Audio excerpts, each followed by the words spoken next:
Hi everyone, my name is Alan and I'm the driver of the Wagon Chengdu. Welcome to the Wagon China Talks. Today we welcome our guest Cindy Feng, who is a friend of mine and also has been involved with the Wagon from day one. She is the former Chief Operating Officer at Startupbootcamp China, as well as the Director of Ladies Who Tech Chengdu. Thank you so much for being on the show with us today, Cindy. Hi, Alan. Hi, everyone. It's my great pleasure to be here today. Great. So today we're going to be talking about women in tech, Chengdu's development, and also startups in China, the challenges and opportunities they face, particularly here in Chengdu. So when we first met, Cindy was the COO of Startupbootcamp China. Yeah. And can you describe your role there and what you were doing?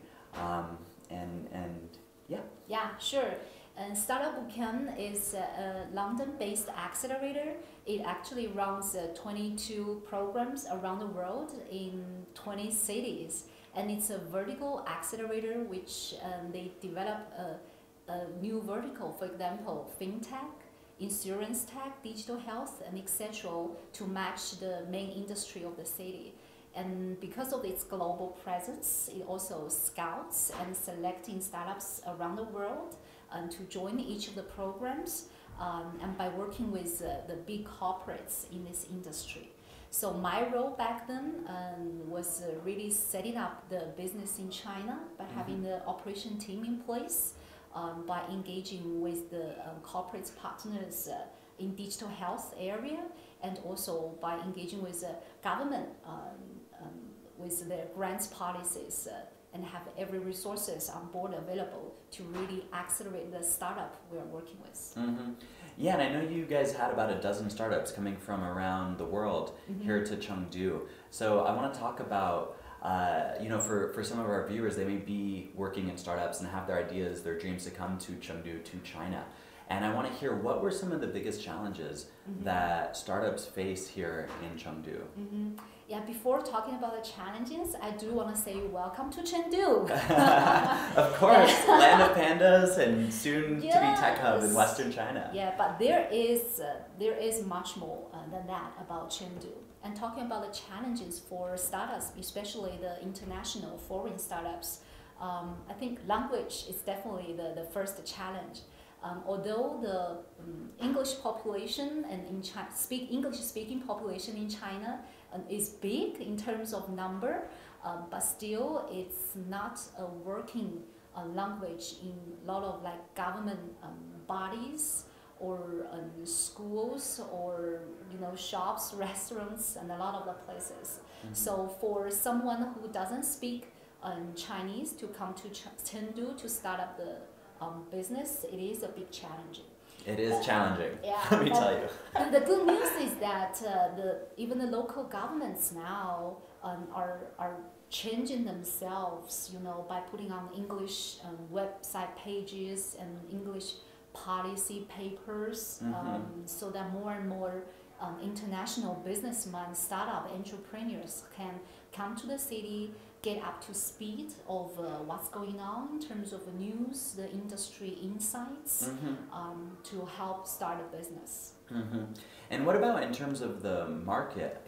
Chinese market is very different from Western market. Right. Is this a challenge for some companies? Yeah, it is. I mean, the market is huge, as most of you know that. But however, the user habits and how the customers would like to be approached, yeah, I think these are different. So for someone new to the market, it's really a big challenge at the beginning. What would you think is one of the most obvious big differences that we see in our daily lives here of how the market is very different? Okay, speaking of that, I think the number one difference is definitely the mobile payments.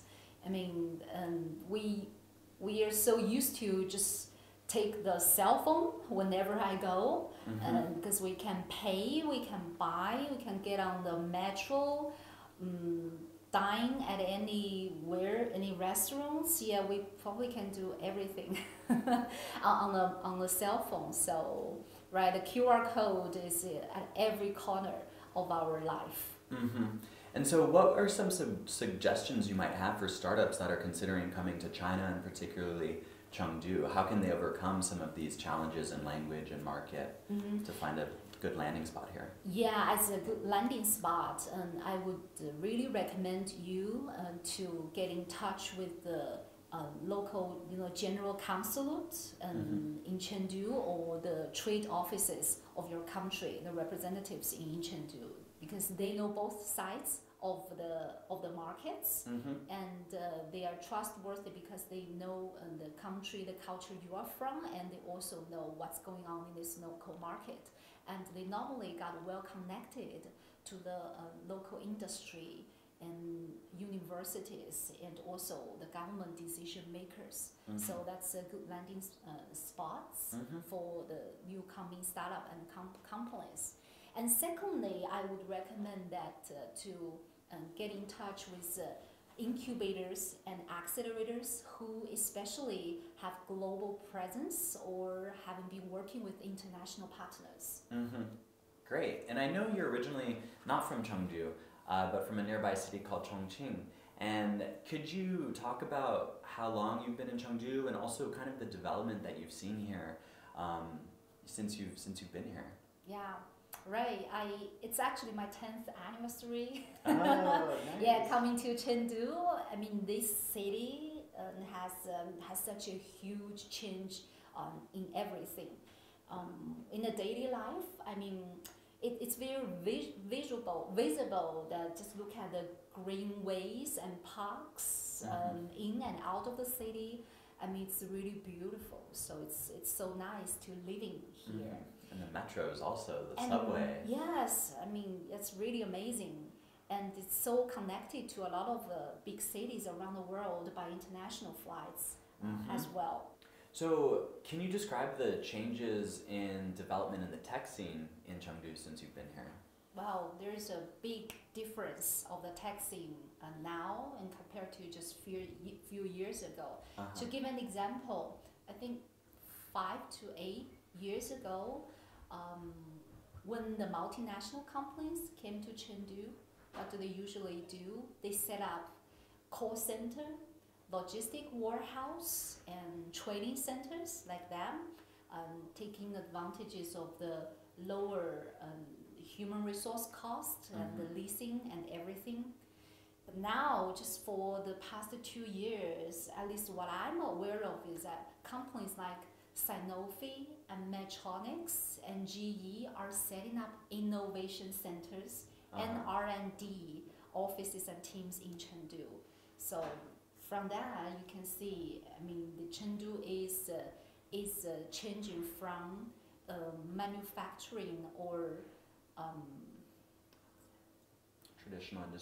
traditional industry and driven economy to more of a technology and innovation driven economy. And what about entrepreneurship here in Chengdu?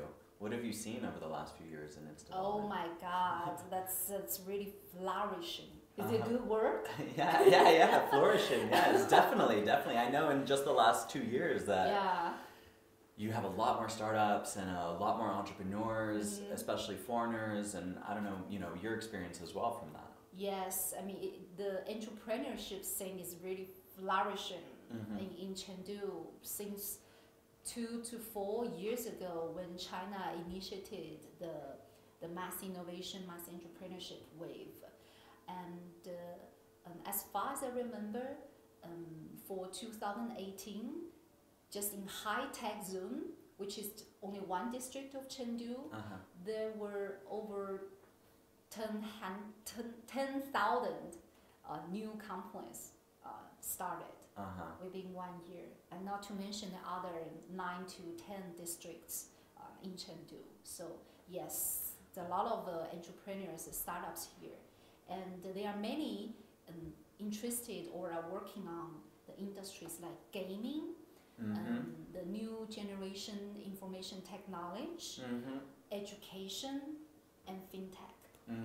Yeah, hopefully it's not too long until we see a Chengdu homegrown unicorn. Yeah, of course. Yeah. Or maybe panda.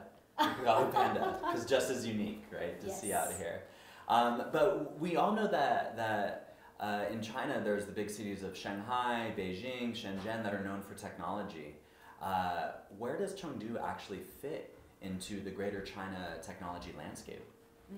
Yeah, you are right. I mean, because China is so big, and there's a big difference from north to south, west to east, and urban to countryside. So, what the central government do?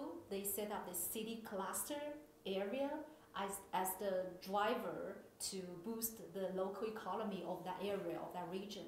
So we have a Beijing-Tianjin cluster. We have the Yangtze River centered by Shanghai cluster. And we also have the Greater Bay Area, which is very popular these days. And so in the west part of Chengdu, in the west part of China, Chengdu, Chongqing, especially Chengdu, is definitely the center of this area. And in terms of industries, I think industries like agriculture tech, logistics, because this Chengdu is where the One Belt One Road railway starts, and also bioscience and the new generation information technology are what Chengdu and this city cluster is focusing on. So just thinking ahead into the future, maybe 5 or 10 years, what is Chengdu going to be like for citizens, for everyday people, and also for technology? What do you imagine it's going to be like? Well, firstly, I think this is a green city because this is also what the government is promoting all the time, and they put this into practice, into action. This is a city full of trees, flowers, and lakes. So very comfort and easy to live. So it attracts talents from across the country and outside of country to come here to make an innovation, to make a change, to make this city a much better place. So that's for number one.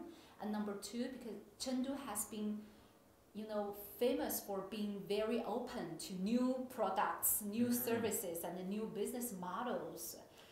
For the example of Uber, when Uber landed China, also landed in Chengdu a few years ago, I think within less than 6 months, the active user of Ubers back then in Chengdu came to number one around the world. That's right. It actually overtook New York City in Uber's network as the number of active users and rides per week in the entire global network. Right, and another example is Mobike.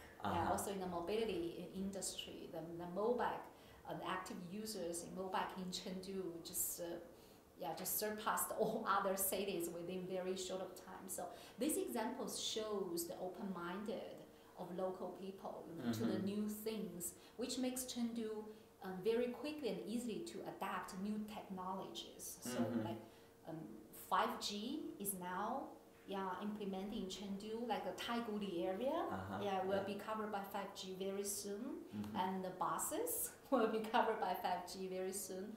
So I can imagine that within just a few years, we're living in a high-tech and also green city.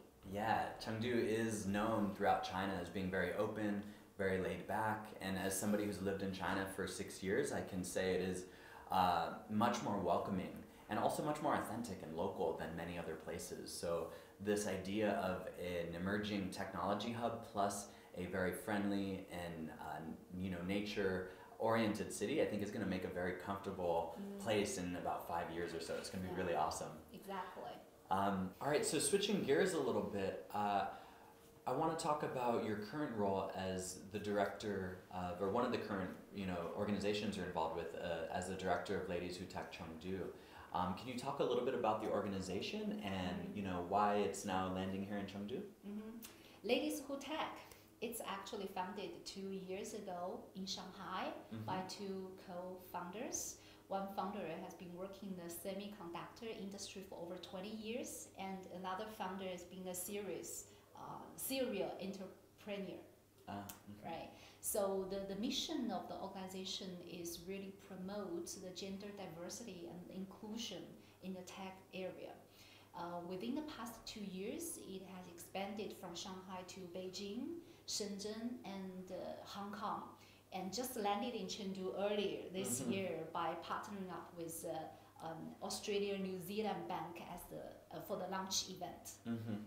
Okay, great. And so what types of activities are you going to be doing here, and why are we promoting this, or why are you promoting this in general? If we're talking about female employment situation in China, I mean, the employment rate of women is 75%.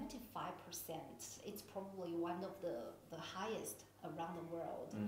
Yeah. However, the gender gap is still existing in terms of pay, and also the female the number of female leaders in the senior management. Yeah. Just give an example, there are 75 million graduates and 5 million postgraduates graduated from STEM-related majors for the past 10 years. And half of them are female, girls. But among them, only 17, even 16% choose to pursue a career in STEM industry after graduation. So it is good because we do have a huge pool of future engineers and scientists that would help to shape the tech scene for the city or the country. But still, we see the challenges that girls are traditionally not seen as to taking on a tech job. Yeah. And why do you think that is? Is there anything in particular? I mean, if we have so many female STEM graduates, why aren't more of them taking jobs in technology? I think first is the awareness or the stereotype, because girls are more seen to work, take on jobs like HR, like marketing, legal, finance, and why? Because normally these jobs have a fixed working hour, and the girls on the jobs will have more time to manage the family as well, which is also very important for their life. I think that's one reason. So awareness, and another is that. The tech areas have been dominated by males for quite a long time, and you guys do a great job. So it is changing that with more women consuming powers rising up. We do see more women employees getting into tech roles or tech companies, or even getting into the senior management team. And how do you think having more women in tech would actually kind of change the industry or change products or affect everybody? Yeah, because we are living in a very fast developing and connected world. So women as half of the sky, being the customers on one hand, are also having a huge consuming power. So I really think it's silly for a company not to have a female engineer in your product design team, that if you are targeting, if you want to target a broader customer base. Yeah, exactly. I think there's probably many examples of how having more women in tech could actually improve products or improve experiences. Yeah, exactly. And also for the sustainability of the company's business, it's always to have a more diverse team in your company to do the product development, the design, the customer experience, and diversity is crucial for every part of the company to be sustainable in this competitive scene. Yeah, and here in Sichuan and in Chengdu, I know they have that women traditionally have kind of hold over the household. And what's the saying about the men in the household? Like soft ear. Why is soft ear? Well, as someone local, as a local woman, I think we are lucky because I have been travel across the country and have been worked abroad for short assignments too, and I do feel that women from Chengdu or Chongqing are very independent. And always want to pursue their own careers. They are very clear on what they want, what they do not want, and they want to manage the the family well, but at the same time also having their own careers or at least their own business or their own interest group to pursue. So that's definitely one feature of Chengdu women. Yeah, I can't agree more. I've worked with a lot of young women in my previous industry in education and now in tech. The women that I work with, very ambitious, very goal-driven, and a lot more attentive to detail and attentive to what they do want and what they want to achieve than a lot of the young men that I work with here. So I think that opens up a lot of opportunity for, you know, companies here driven by women and hiring women and building products, especially in the context of being in such an open city. You know, I think there's a lot of potential here. Yeah, and with that being said, I really want to take this opportunity to thank you, Chengdu men. Yes, thanks guys. For holding up the other half of the sky. Yeah. We have to, it takes two to tango, right? So, yes. And with that, thank you so much, Cindy, for appearing on the show with us today. Yeah. It's been awesome chatting with you, and I do look forward to working together more in the future. Yeah, the future, sorry. Yes, the pleasure is mine too. Yeah, thank you. Thanks, and for the viewers, if you guys are interested in learning more about tech in Chengdu, tech in China, click subscribe so that you can follow our next Wagon China Talks video. Thanks a lot.